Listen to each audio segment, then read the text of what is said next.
Lamed Amid Beis at the Mishnah. The Mishnah says, Nachi Shehilves Yisrael al Chemtzei.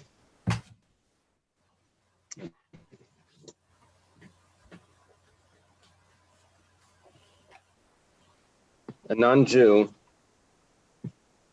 lends money to a Jew, and the Jew has chametz that is using as a mashkin. Mashkin is a collateral. It means the Jew says, if I don't pay you back, so you can collect from this chametz. So the loan was given before Pesach. The chametz so far is mutter, and it turns out that the non-Jew ends up taking the money, not the money. He ends up taking the chametz. So the rule is that achara Pesach mutabana. It was collected after Pesach. During Pesach, it was just a collateral. So who owned it during Pesach? We're saying that the lender owned it during Pesach, because ultimately it was given to the lender as a payment, which means that it belonged to him the whole time. The Yisrael Shehilves and Nachi al Chemtzei. Let's say the opposite. The Jew lent money to a non-Jew. The non-Jew says, if I don't pay you back, you can collect from my beer or whiskey or whatever. So my his supply. So that's a mashkin. It's chametz. So achar Pesach asabana. When the Jew comes to collect the money after Pesach, so who owned that chametz the whole time? It was owned by the Jew. Officially it was owned by the non-Jew. But what the Mishnah is telling me is that because it was used as a collateral, it's considered like it was owned by the Jew.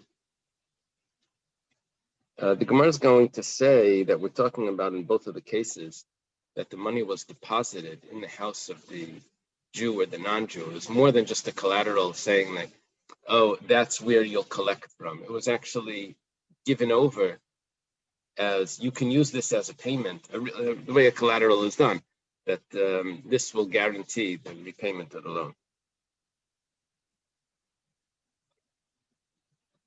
Okay, we'll see. The Gemara will make it clear. Itmar was stated by Amiram. We're going to have a machlekes here, Amiram. When it comes to a creditor, Abaya Amar lemafreyahu gaiva. Abaya says that when he collects, he's collecting from the original time of the loan. That means that the repayment belonged to him the whole time. Talking about the mashkin, the collateral, that belonged to him the whole time. Rav says that the repayment belongs to him only from the time of the repayment. Okay, the Gemara clarifies this. Kol hecha da'aktis loiva v'zavin loiva kuli amle pligi dasi milva v'tarif dasi milva uparik. We'll be on the top of Lamed Aleph. If the loiva is the borrower. If the borrower sanctifies the mashkin, he donates it to the Beis Hamikdash, or he sells it to someone else, so the creditor, the malva, the lender, can then go and take it away from the person that it was sold to, or he can take it away from Hekdesh. How does he take it away from Hekdesh? He has a way of doing it. We'll see in a moment. But the idea here is the loiva doesn't have rights to this mashkin.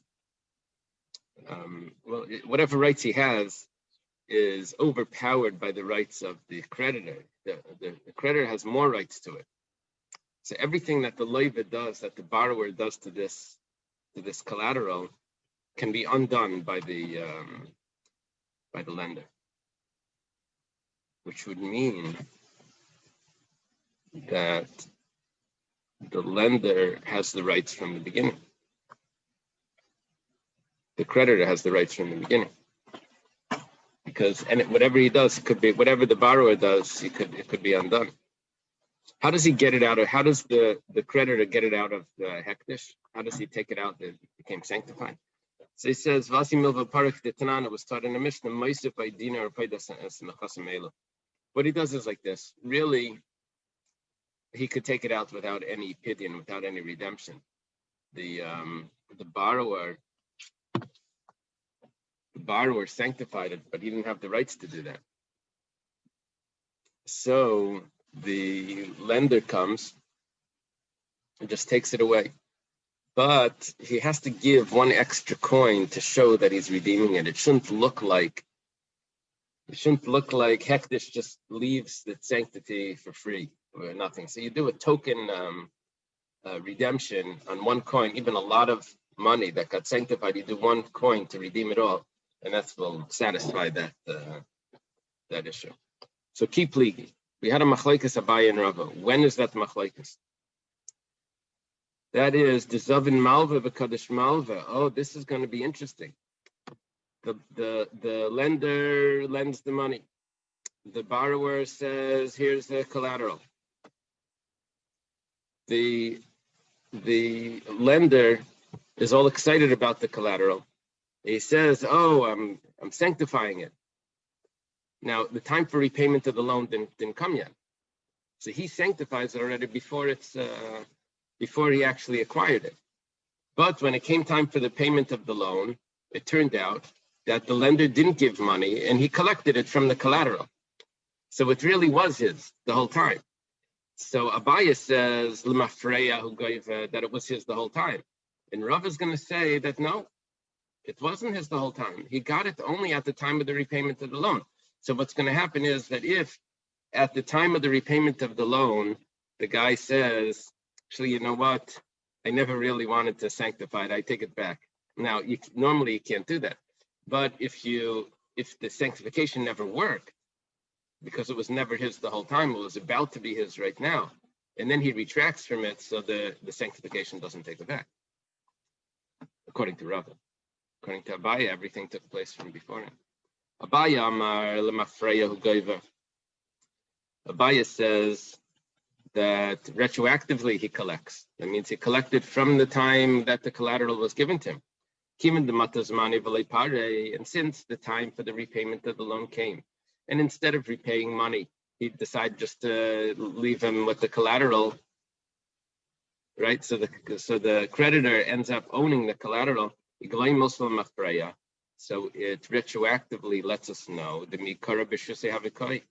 the entire time it was always under under his possession. It was good what he sanctified, it was good what he sold. That's Abaye's opinion, that the collateral would belong to the creditor from the beginning of at the time that it was given to him. Rava says, Rava says, no, you collect from the time of the repayment.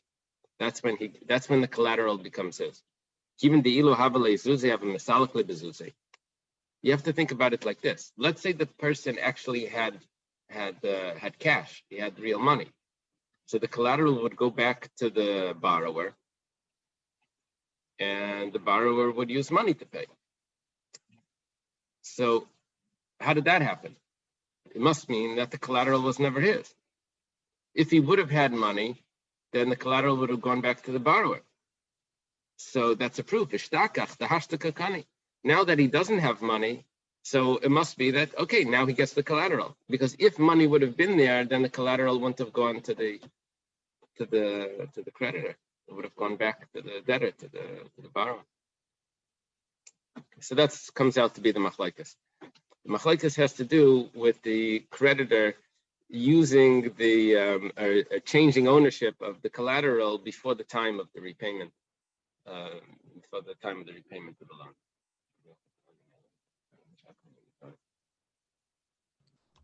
It's more like a pawn shop, kind of. Uh-huh. So a pawn shop, it belongs to the owner of that store, right? You give it to him, he can do anything he wants with it. But the person that gave it can come and get it back in a certain amount of time if he comes up with money.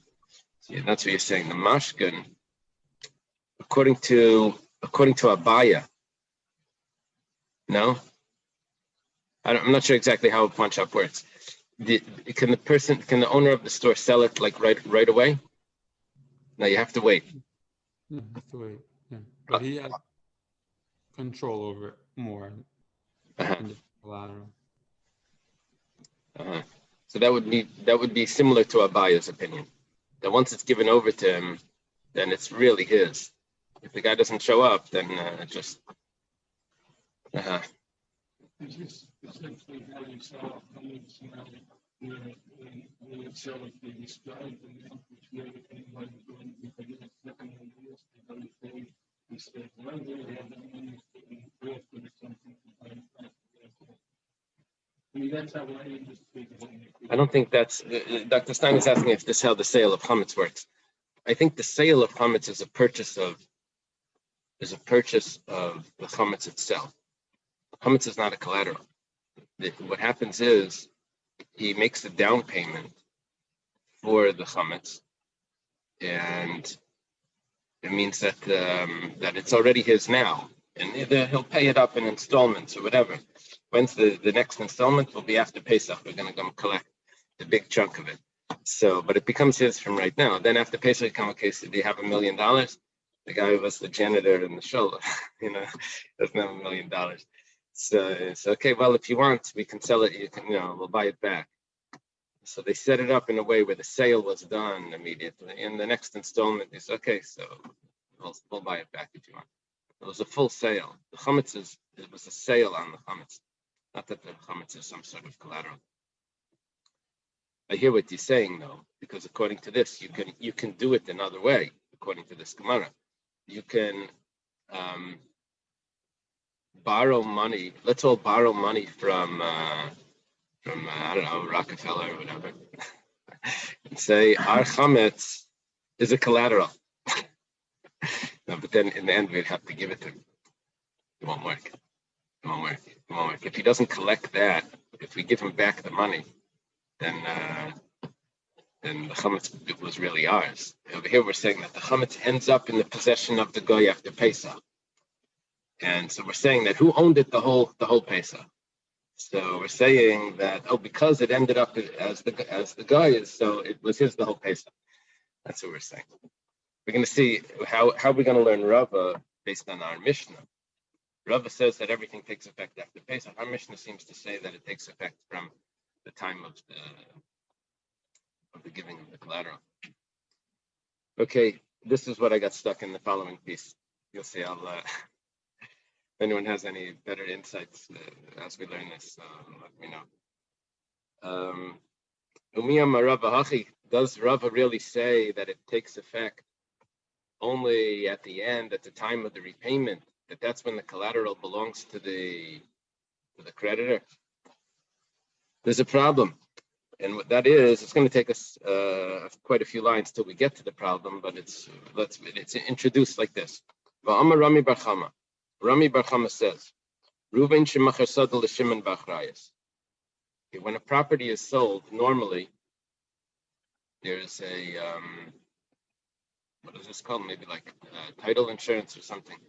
It's sold in a way that if anyone is going to come along and say that the seller owed me money previously, before he sold this property, that I'm going to be able, that seller's going to come along and not the seller, the creditor of the seller is going to come and collect the property.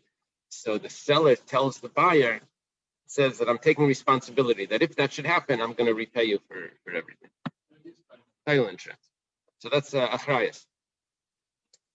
So Reuben sells a field to Shimon b'achrayas. He gives him that title insurance. The zakvan of b'milva. Now there's a little bit of an issue here because Shimon doesn't have all the money to pay for the property. So Shimon, I guess, gave some of the money, or he made a kinyan on it, and the rest of the money that he has to pay for the property is a debt. he owes it. Shimon has the property. He owes Reuven money, and Reuven is responsible for the title that Shimon should be able to keep it. Umeis Reuven dies. So far, no problem. Shimon owes money to the Yisayim. He never paid up the money. He never paid up for the property. And there was a responsibility on Shimon from Reuven that someone should take it away. Well, turns out, someone comes up, creditor shows up, and wants the property. Now, Shimon never really paid for it. So, there's no problem. He's going to take the property. What's going to happen then if he takes the property? So Shimon will go to Reuven and say, Reuven doesn't exist. He'll go to the Yishayim, to the orphans, and he'll say, your father took responsibility. Now pay up that responsibility. Now somehow they'll have to work out, but you never paid for it, and whatever, there'll be like an issue there.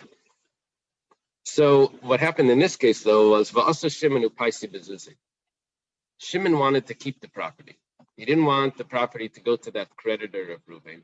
So he tells the creditor of Reuven, he says that here you take money instead of taking the property.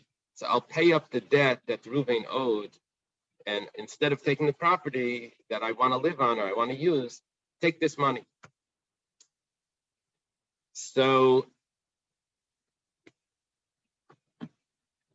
Dinahu, Rami Bar Chama says that the rule is the Asu B'nei Reuven, the orphans can now come, V'amri Leila Shimon, and they can tell Shimon, Anan metaltali shavak avun gabach, u'metaltali diyasmi lebal chayv le'mishtabdi. Our father left us money in your account. Left us money that you owed us. He left us that money. Now, that cash money that you owed us for the property, you owed our father for the property, that was never responsible for the debt, because what's taken away by a creditor that shows up at the orphans saying that your father owed us money is not cash, only real estate. That's the only thing that a creditor can take.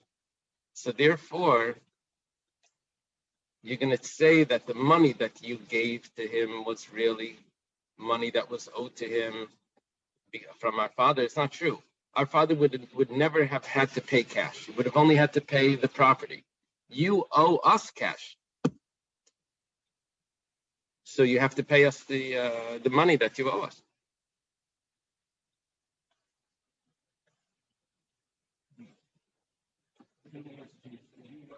So the responsibility that he took upon himself was what initially? That if the creditor came, he would do what? He would pay up. He would recompensate Shimon with money. However, now that he's passed away,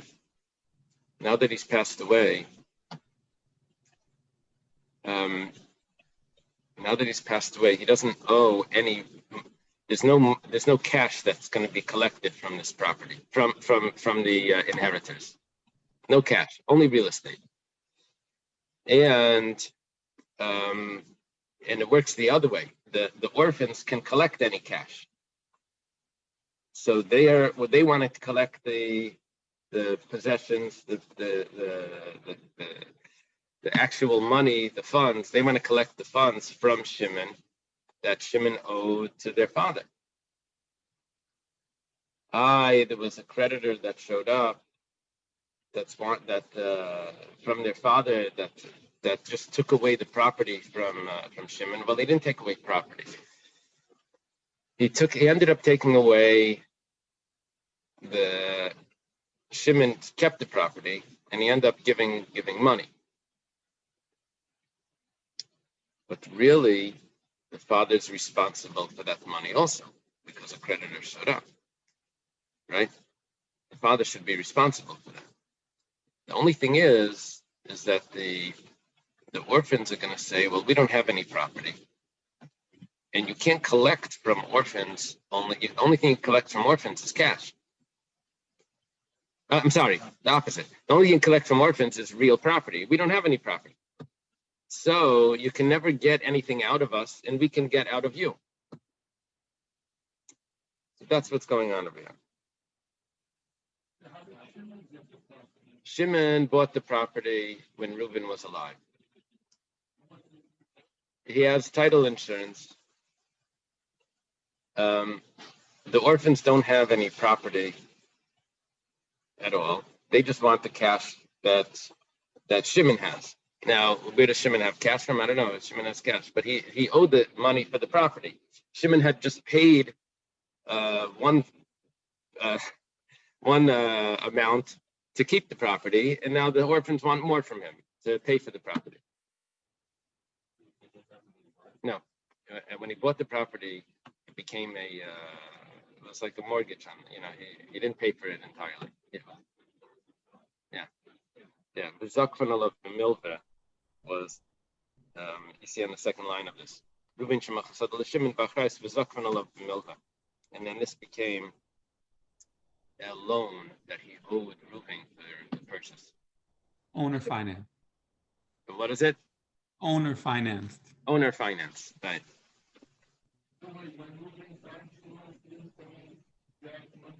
He did. And that's what's going on over here. Now the orphans are showing up and say, our father left this money in your account. Give it to us. The mortgage, right. What's the problem? The problem is that Shimon just lost the property, or the value of the property, because of a creditor that shows up because of the lien. So now Shimon is going to end up paying twice. He pays for the property and he loses the property. Well, he didn't actually lose the property. He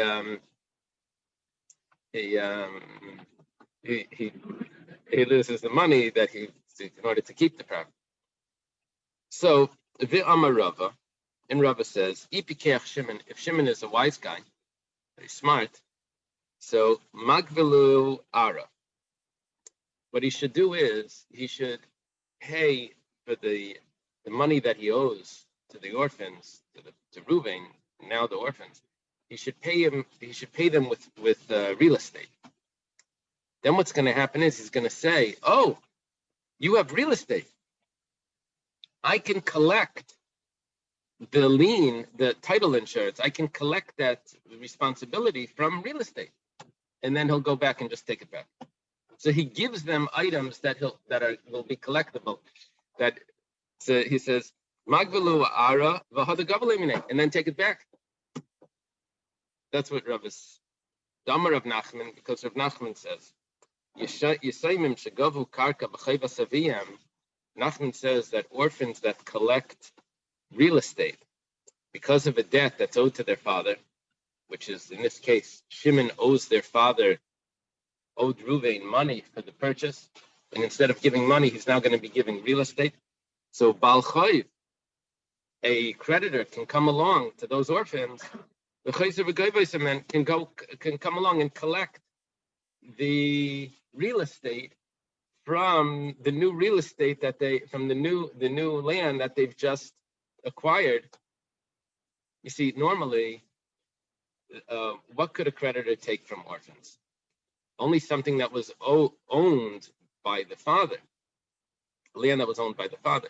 Here, the orphans are acquiring real estate right now, and a previous creditor of the father is going to show up and collect that real estate, but they just got it right now.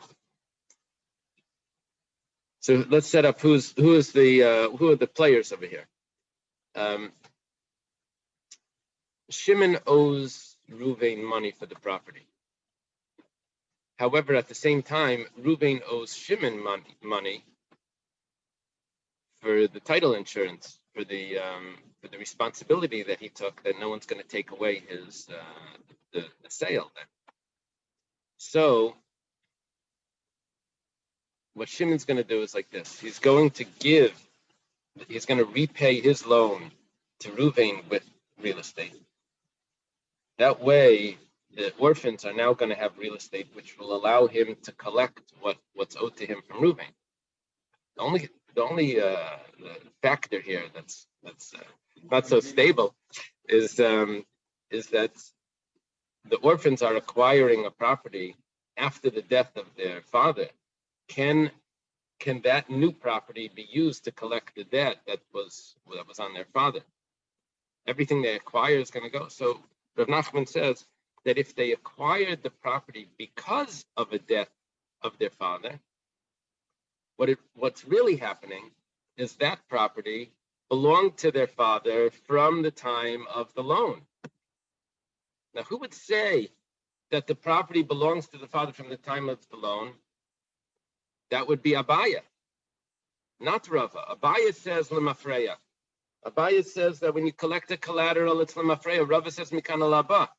So what's happening here is umiyama Rava hachi. Does Rava say this? But Rava gave a solution to Shimon. Give the Yisayim property, and then go and collect it from them. The only way that's possible is if Rava holds like Abaya, not that the property is acquired from now on. It was acquired from the time of the loan, and then Shimon can go back. Well, Shimon never paid for the property. Right. Yeah, he didn't pay the mortgage. So that's what it means. Zakvan alav b'milva means that Shimon owes the money. And now they're asking for it. I'm sorry? He defaulted on the money. Right, but you said that you had to give it,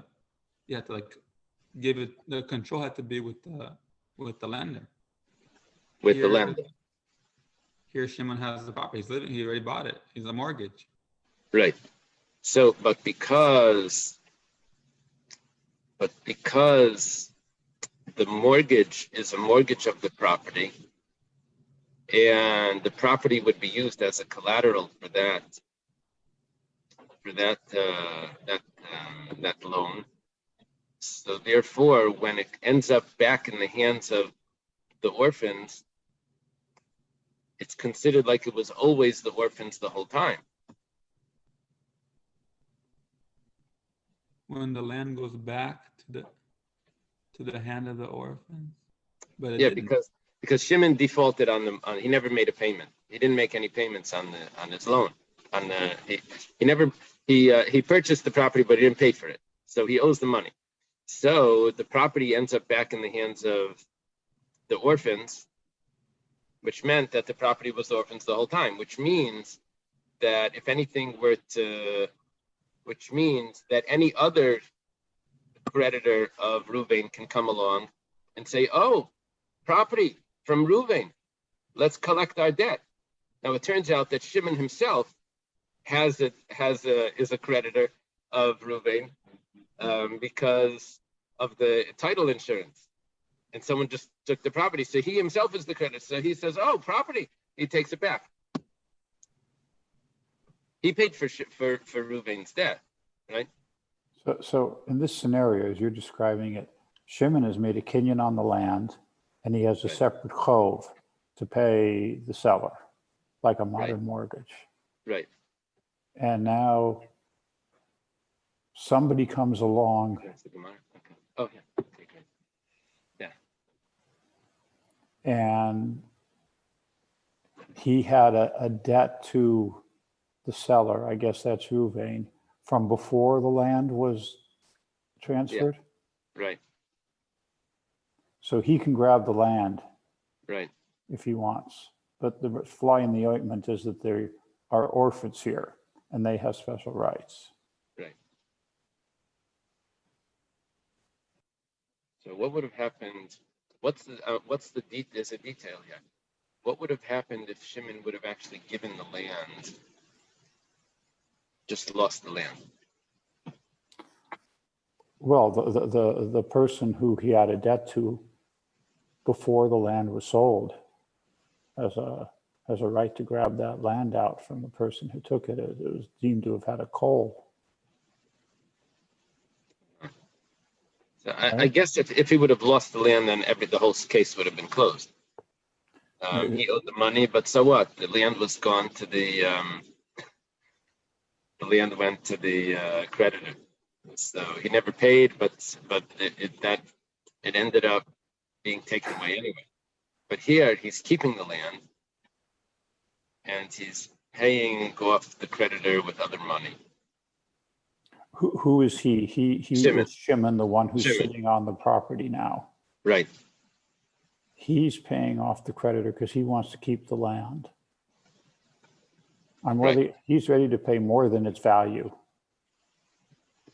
Could be. Because he's got a chov to Ruvain or his heirs. Right. So he's ready to pay something more because he wants to keep it. He wants to keep it. For whatever reason, he wants to keep it. And they're asking for the payment. And he already feels that he paid for it to pay up the creditor. Yeah. And they're saying... Yeah. If these were not orphans, he could tell them to go pound sand, right? They have special rights because they're orphans. That's the issue. Yeah, well, the detail here is like this, that the orphans say that actual funds, cash, is never meshubit to a Baal Chayiv. It's not indebted. The funds that he paid was not really indebted to the creditor that showed up.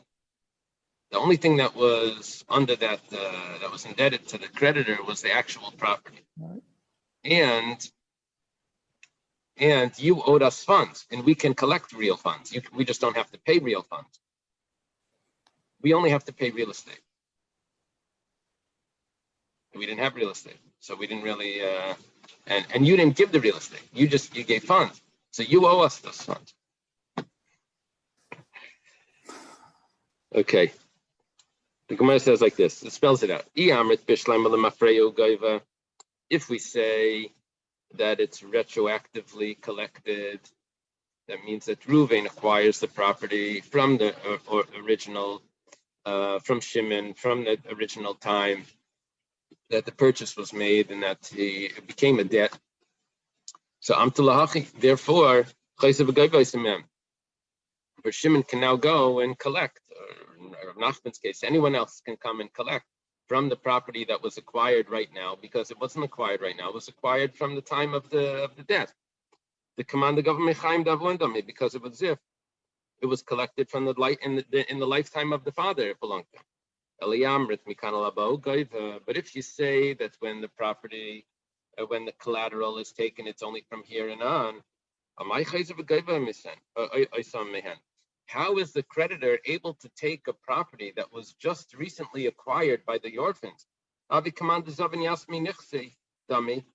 It's as if the orphans just bought a property. If they just buy a new property, is that indebted? Is that on a lien? Is that on a lien to a debt of their father? They just acquired it now. It's kasha on how Rava could say both statements. The Gemara says, it's okay, that's the question that we have. This is what took me the time this morning. Yeshani Hassam, the Gemara answers, so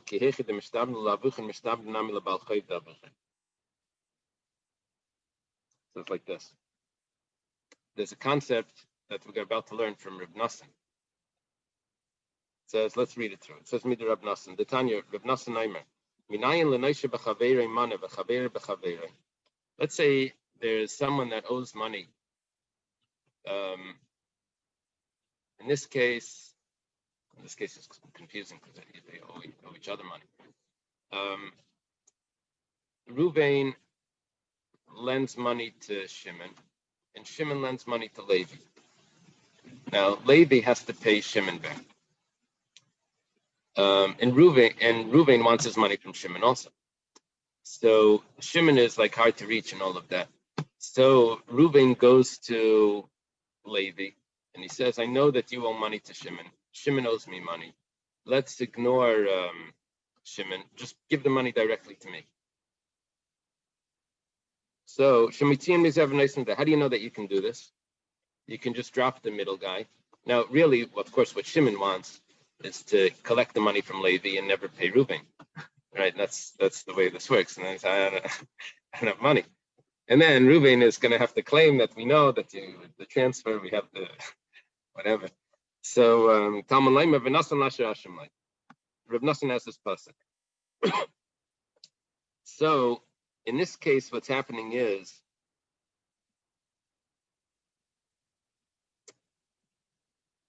Shimon is telling the orphans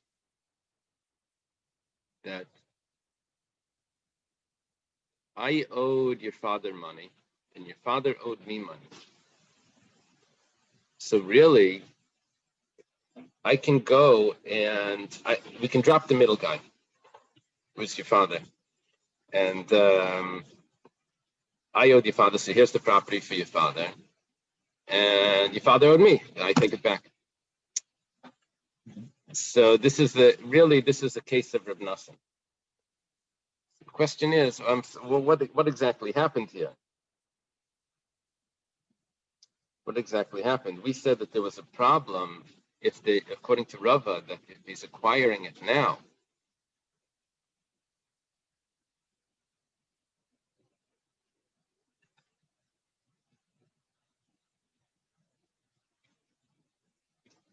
apparently we're dropping the acquisition of the property from retroactively.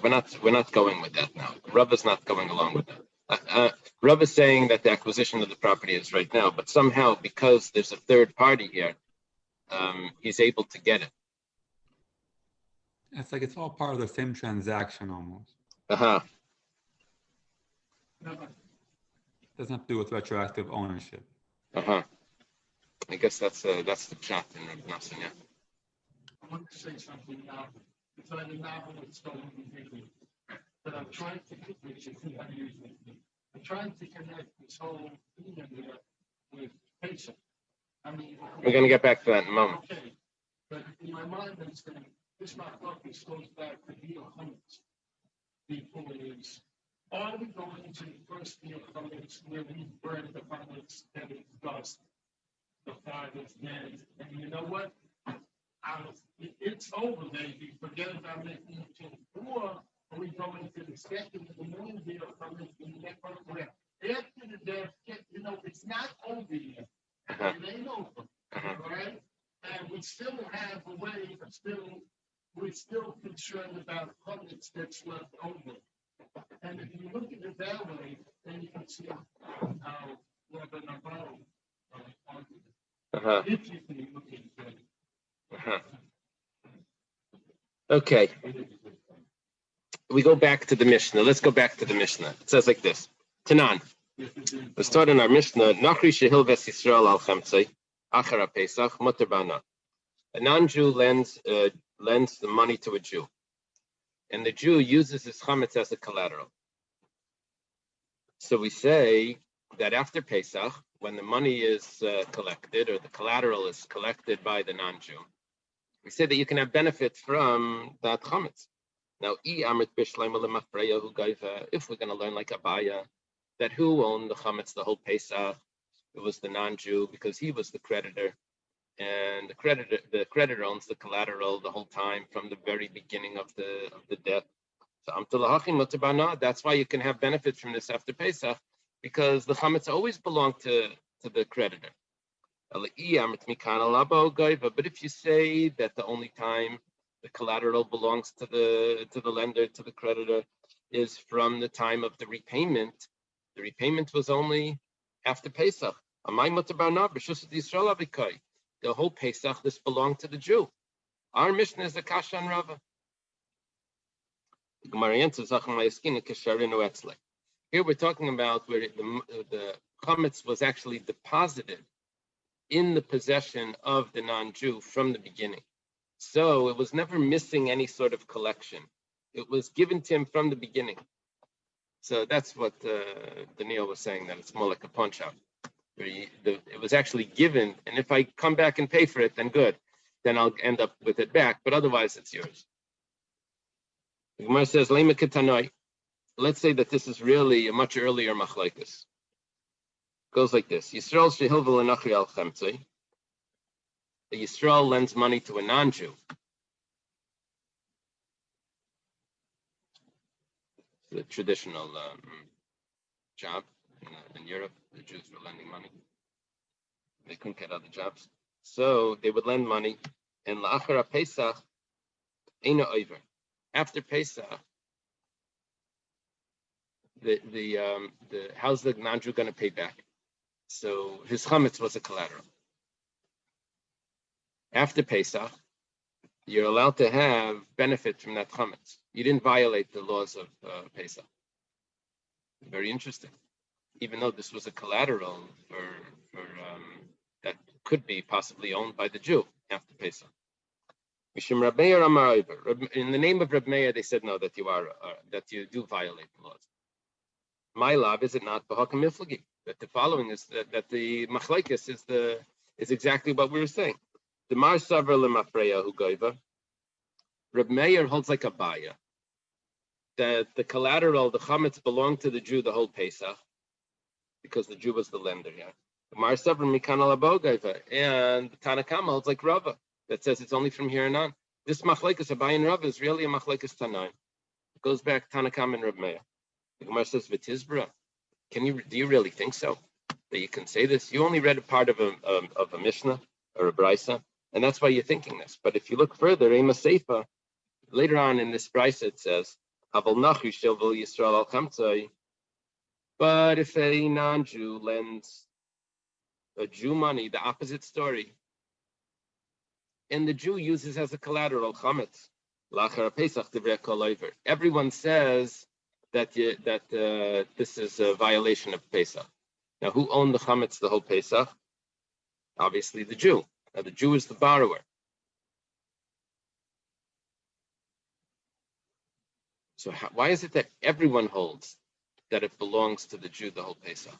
It shouldn't be that everyone holds that. It should be, according to Rava or according to Tanakama, it should belong to the Jew because he holds that this is Nachu Shilvel Yisrael. So he says Mikan Lahaba. So the whole Pesach had belonged to the Jew. But according to Abaya and according to Reb Meir, it should have belonged to the non-Jew. So why is it Divrei Yaakov? It should have been exactly the reverse of the way we said in the first case. If you said before that you don't violate, then over here we should say that you do violate. Because if you hold Mikan Lahaba, it belonged to the Jew the whole time. And over there it belonged to the guy the whole time. So it should have, whatever the case should be, it should be the reverse. So you can't say that the machlekes is Mikan Lahaba. There must be something else there. And what are we dealing with here? Because that the chametz was deposited into the rishus of the lender. We can give the Rabbi Yitzchak. And what the machlekes is really regarding something that Rabbi Yitzchak said. Rabbi Yitzchak says, how do you know that the creditor acquires the collateral? Now, it says that if you take a collateral from someone that the person needs to use, so if you take, like, let's say, bed sheets or a blanket, so the rule is that at night you have to go and give it back to them so that they should be able to use it. So the pasuk says, "Shenema lachati et tzedakah." To you, it would be considered an act of righteousness. So, imena kind of mashkin, if the lender, the creditor, doesn't acquire the collateral, so tzedakah minayin. So, what does it mean? It's an act of righteousness. It was never yours. What we're saying is that you're going to someone's house, to a poor guy's house, and you're letting him use your item. That's the tzedakah. So, Mikan, from here you see, obviously that the creditor acquires the collateral. Now, Tanakama Savar, so how does this fit with what we're saying? Tanakama said before that if a Jew lends the non-Jew money, and there's a collateral here coming from the non-Jew to the Jew, and the collateral is chametz. So really a collateral is acquired by the lender. We have a problem. It's chametz shabbal of a Pesach, right? Tanakama Savar Hanimili Yisrael Mi Yisrael. Tanakama says, why did we say Tanakama said Eina Oiver, you don't violate? The creditor acquires the collateral. Says that's only a creditor acquires the collateral when it's a Jew from a Jew. Yisrael Yisrael the Korean Be'elachati tzedakah. That's when a Jew is lending and a Jew is borrowing. Aval Yisrael minachri.